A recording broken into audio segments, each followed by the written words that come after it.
অনেক বুড়ো হয়ে গেছে, পেশাব পাখানা বিছানাতে করিয়ে দেয়, ঘরে খেদমতের কেউ নাই, ঘন্টা ঘন্টা নাপাকিতে পড়িয়ে থাকে, হাসপাতালও তাকে রাখা হয় না, ডাক্তারও একসময় তাকে বিদায় করিয়ে দেয়, বাচ্চারা কেউ ঘরে থাকে না, দূরে দারাজে কামের জন্য তাদেরকে যাওয়া লাগে। এই লোকটাকে যদি কেউ জিজ্ঞাসা করে, ভাই কেমন আছেন,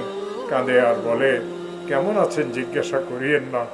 আমার কষ্টের কোনো শেষ নাই, মাওলাই করিমের কাছে দোয়া করিয়ে দেন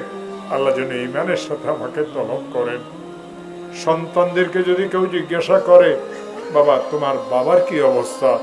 সন্তানরাও কাঁদিয়ে একই কথা বলে, চাচা যান আমার বাবার কথা জিজ্ঞাসা করিয়েন না, বাবার জন্য অনেক দোয়া খায়ের করেছি, অনেক দোয়া খায়ের করাইছি, অনেক খতমও পড়াইছি, আমরা চাই না উনি এই কষ্ট করুক। ঘন্টা ঘন্টা নাপাকির অবস্থাতে পড়িয়ে থাকেন, চলাফেরা তো দূরের কথা, নিজের হাত পাও নিজে নাড়াইতে পারেন না।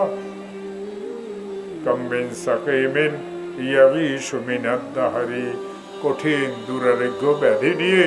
যুগ যুগ মানুষ বিছনায় ছটফট করে, মৃত্যুর কামনা করে, মৃত্যুর জন্য দোয়া করা হয়, মৃত্যুর জন্য দোয়া করানো হয়, কিন্তু মৃত্যু তার আসে না।